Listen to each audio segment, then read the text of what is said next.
E aí o momento está exigindo de nós isso, né? Essa disposição para uma mudança. E pagaremos muito caro se nós não mudarmos, dermos uma guinada na política do Brasil. A disposição dele era qual mesmo com esse clima que ele diz ter pintado? DF Democrático.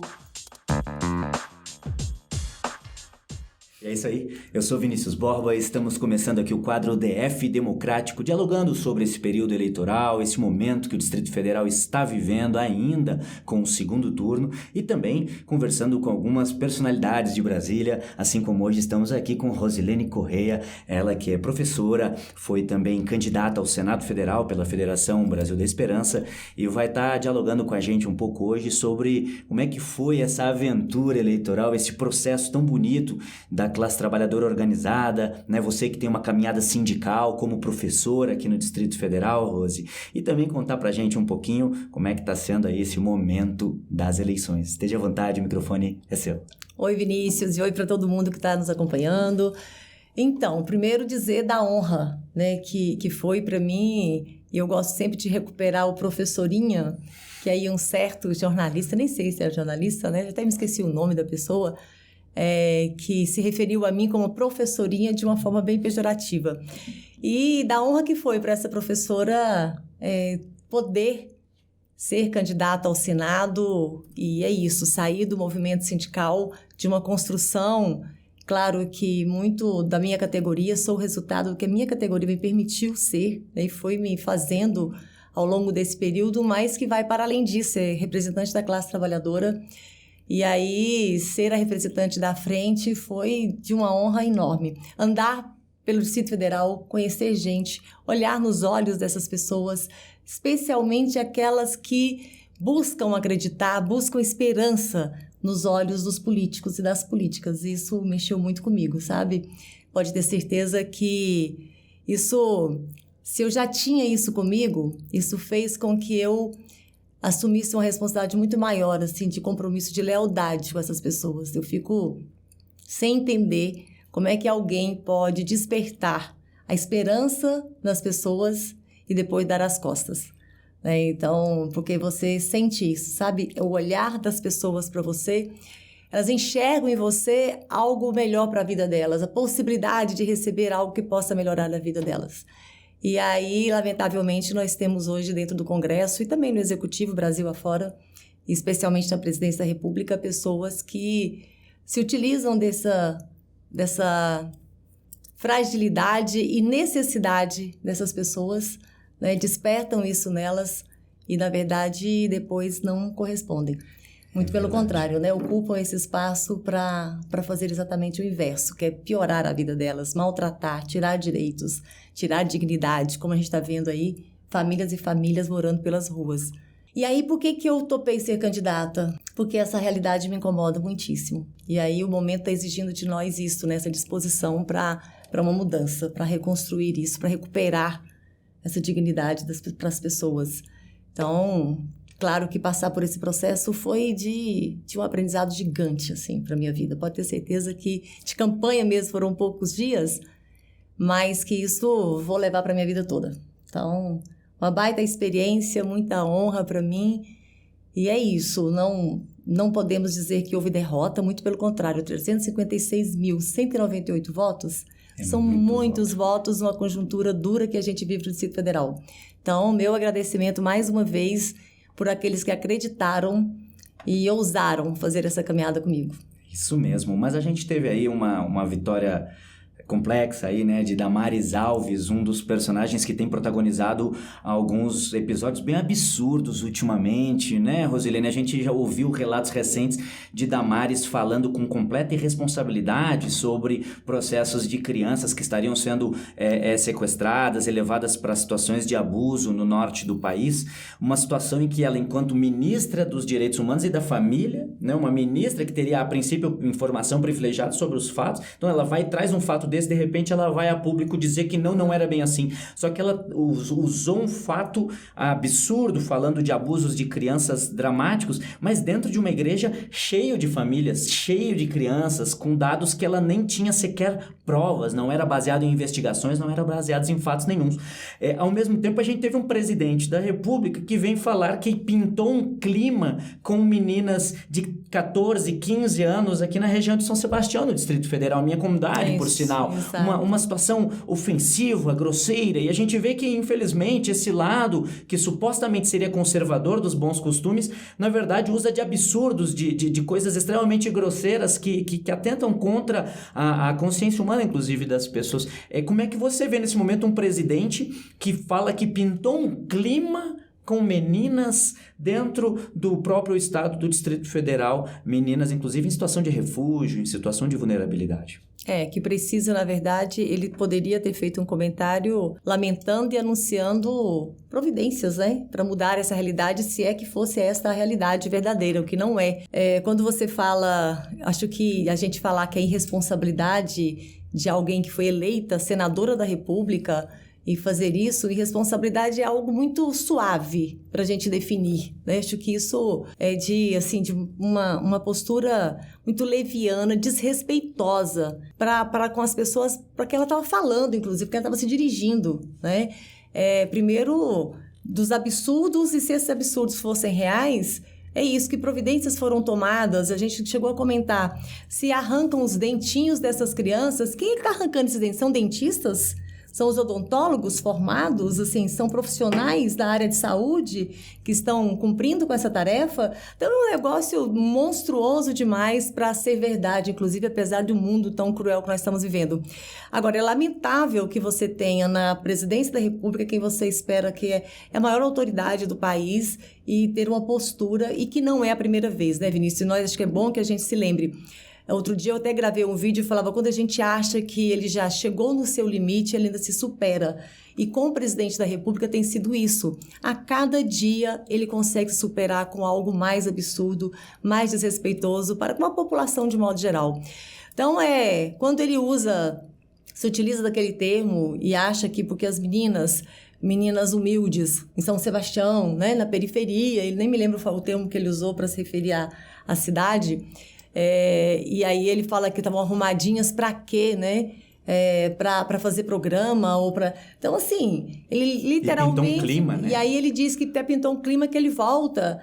Ele vai atrás. Então, ele vai até lá porque a disposição dele era qual mesmo, com esse clima que ele diz ter pintado. Então, é lamentável isso, é monstruoso isso, é desrespeitoso. E o que é mais triste é você ver uma população, no caso do Distrito Federal, uma maioria comungando com isso. Porque quando eu voto em uma pessoa assim, e que age assim insistentemente, e eu vou lá e deposito o meu voto, é porque eu estou aceitando e mais. Eu estou comungando com aquela forma de viver e ser, e se declarar. Então, isso para mim é que me entristece profundamente, especialmente por ser professora, por ter atuado tantos anos aqui no Distrito Federal e você ter uma sociedade assim, aqui na capital do país, sabe? As coisas estão claras, nítidas. Ele diz, ele fala, ela, Damares, também não faz nenhum... Eles não se esforçam para disfarçar o que são, o que pensam, como agem de forma desleal. E mesmo assim ter uma maioria que comunga com isso. Isso é muito triste.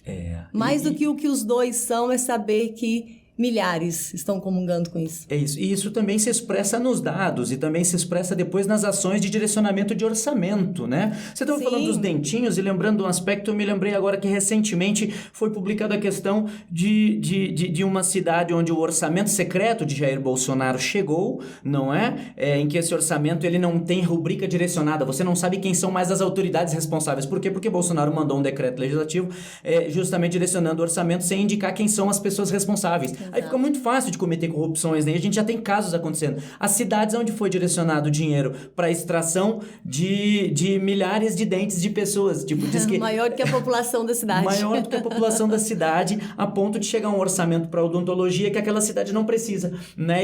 Mas ainda assim aquele dinheiro ser empregado. E agora você não sabe quem são os responsáveis. Ou seja, eles direcionam orçamentos para desvios. Isso já é uma coisa declarada, já é uma coisa previamente combinada. Como é que no Distrito Federal, agora num segundo turno em que a gente precisa definir o jogo, no Distrito Federal a gente fala muito em moralidade, né? As pessoas estão preocupadas com um voto em alguém que seja coerente. Luiz Inácio Lula da Silva, que é o candidato que disputa esse processo com Bolsonaro, não tem crimes comprovados contra si, tanto é que é livre para concorrer, não é ficha suja. Em compensação, Bolsonaro está com um processo enorme, inúmeros processos com sigilo de até 100 anos. Para a gente concluir essa entrevista, Roselene, nos diga, nesse momento, como é que a população do DF pode ajudar o Distrito Federal a avançar melhor nesse segundo turno?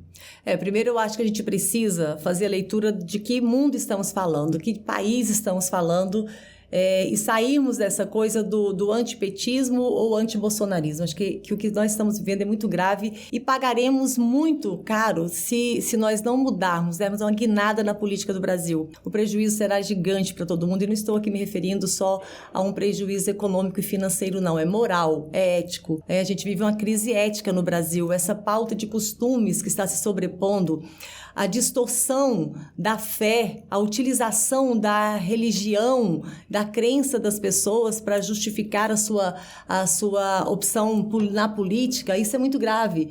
Parece-me que hoje, para você provar que é cristão, você tem que ser bolsonarista.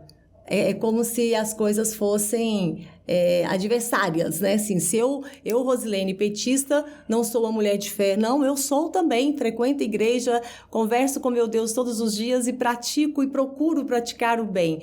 Agora, parece-me que com eles é assim, olha, se você é uma pessoa de fé, você obrigatoriamente tem que votar no Bolsonaro. Lamentavelmente, é assim que tem acontecido numa grande maioria das igrejas, especialmente, não vou falar ainda das religiões, né? Mas igrejas mesmo, isso vale para várias religiões. Mas, enfim, então nós precisamos ter esse cuidado, que é do que está em jogo. Nós não estamos aqui falando de uma disputa entre Jair Bolsonaro e Lula, nós estamos falando de projetos de país, nós estamos falando da defesa da democracia. E aí, quando a gente fala de corrupção, vamos olhar para dentro do que nós estamos vivendo. Você falou muito bem. Por que o Bolsonaro decreta esses 100 anos de sigilo? O que tem a ser tão escondido, tão secreto assim por 100 anos? O que ele pretende com isso? Como é que eu sou a gestora pública e acho que posso ter segredos com o povo, que o povo não tem direito de saber o que eu estou fazendo, o que eu estou orçando, o que eu estou gastando, para onde é que eu estou articulando, até as visitas, né, da primeira-dama vira o segredo, assim, que absurdo é esse? Então é preciso a gente... acho que todos nós, brasileiras e brasileiros, precisamos ter muita responsabilidade na decisão. É o segundo turno, nós não temos terceiro turno. O que está em jogo é olhar. São fake news demais, tem verdades. E para concluir, Vinícius, e quem está nos acompanhando, é natural, é lamentável, mas é natural, é compreensível que as pessoas, de modo geral, estejam desconfiadas da política, que levou, assim, fez com que a população, os eleitores, começassem a desconfiar de todo mundo. Mas ainda é possível que você faça uma pesquisa, mas assim, você tem que se libertar de toda a resistência e olhar friamente para a história de cada um, para as gestões que nós tivemos no Brasil, os 13 anos somados aí, governos Lula e Dilma. O que foi feito concretamente? Volte para a sua vida. Como era? Quais as oportunidades? Se você era alguém de uma condição financeira que não precisou muito do papel do Estado, mas olhe para os outros, para a sua diarista, para a sua empregada, para o seu motorista, para todo mundo, para quem frequenta a escola pública, para quem precisa da saúde pública. Como é que era esse país? Como é que o Brasil era visto lá fora, quando a gente viajava, quando a gente ia para outros países? Como é que era isso e como é que é hoje? Como é que nós estamos numa condição que o mundo inteiro está olhando para as eleições do Brasil, porque o mundo está preocupado. Porque, inclusive, quando a gente fala de meio ambiente, nós estamos também falando da vida de quem está para além do Brasil. Fora do Brasil. Né? Então, assim, é muito sério. Nós não podemos levar isso como se fosse um fla-flu. Não se trata disso, nós estamos falando aqui de futuro de gerações. Se nós não mudarmos isso agora, nós pagaremos um preço muito alto. Então, não vou aqui defender ninguém não, só quero fazer o apelo para que cada um recupere, mas assim, friamente, sem disputa. Vamos procurar aqui que Brasil nós tivemos, que Brasil temos hoje, que Brasil nós queremos. É isso aí, fica a reflexão da nossa querida professora Rosilene Correia, ela que foi candidata ao Senado Federal, e eu sou Vinícius Borba, jornalista daqui do DF também, estamos acompanhando aqui com o quadro DF Democrático. DF Democrático.